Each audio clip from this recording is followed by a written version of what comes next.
जय शिव गोरक्ष। बुरे कर्म का फल भी बुरा ही होता है। प्यारे श्रोताओं, एक समय की बात है। एक स्त्री संतानहीन थी। उसकी शादी को काफ़ी समय व्यतीत हो गया था, परंतु उससे कोई संतान भी पैदा नहीं हुई।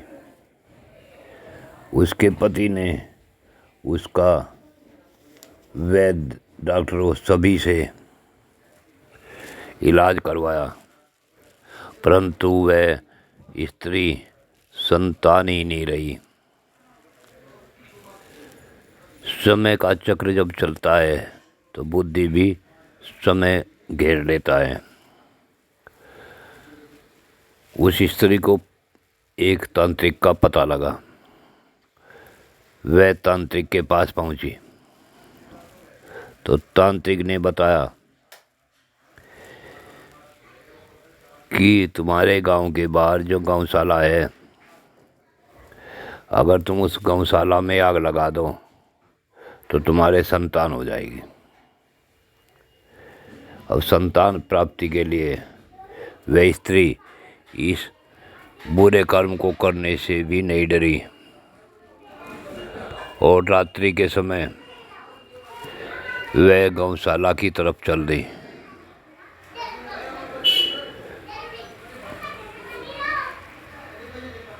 धीरे धीरे वह आगे बढ़ती जा रही थी। उसी के बराबर से उस स्त्री का ससुर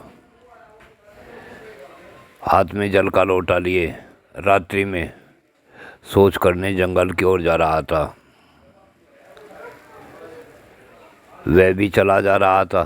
गौशाला के पास कोई और वह स्त्री धीरे से गौशाला का द्वार खोल अंदर गई और आग लगाकर तुरंत ही बड़ी तेजी से वापस अपने घर चली गई। जिस समय वहाँ गायें शोर मचाने लगी तो उस पुरुष ने सोचा, उस स्त्री के ससुर ने सोचा कि यह तो हमारी बहू की कार्य है, उसी ने आग लगाई है। वह तुरंत उठा और गांव के लोग इकट्ठे हो गए तथा वहाँ पानी से, मिट्टी से आग बुझाई जाने लगी। कुछ गायें तड़प रही थी। छोटे छोटे गाय के बच्चे, 4 बछड़े, वे जलकर मर गए। उस आदमी को बड़ा दुख हुआ। वह जानते हुए भी किसी को नहीं कह पाया कि आग किसने लगाई है। अतः सभी गांव वाले आग लगाने वाले को भला बुरा कहने लगे, अपशब्द कहने लगे, परंतु वह आदमी चुपचाप रहा। उसे दुख हुआ कि उसकी लड़की की बहू ने ऐसा क्यों किया। समय बीतने लगा। 1 वर्ष हुआ, एक पुत्र पैदा हुआ। तो उसने सोचा ये तो बहुत बुरा है, परमात्मा के यहाँ न्याय कहाँ। इसने तो गायें जलाई और इसे ही भगवान ने संतान दे दी। वह बहुत ही नेक था, ईमानदार था और सही रास्ते पर चलने वाला था। वह घर आया, बहू को देखते ही उसके वह बात याद आ गई और वह बोला, प्रभु तेरे यहाँ भी न्याय नहीं। इसी प्रकार जब भी वह घर आता भोजन करने और बहू को देखता देखते उसके बात याद आ जाती और वो तभी बोलता कि ये प्रभु तेरे यहाँ न्याय नहीं। धीरे धीरे 4 वर्षों में उसके यहाँ 4 पोते हो गए और उसे बहुत ही दुख होने लगा कि ये प्रभु तेरे यहाँ न्याय नहीं। कुछ समय पश्चात जब बच्चे जवान हो गए, अपने खेत पर गए हुए थे, वहाँ कुआं खोदा जा रहा था।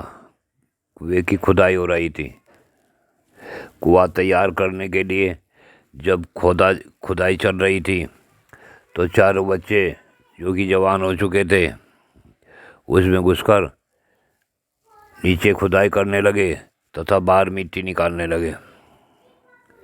जब खुदाई पूरी होने को हुई, चारों बच्चे ही जब अंदर थे, ऊपर से मिट्टी खिसक कर उन चारों बच्चों के ऊपर गिर गई और चारों बच्चे दबकर मर गए।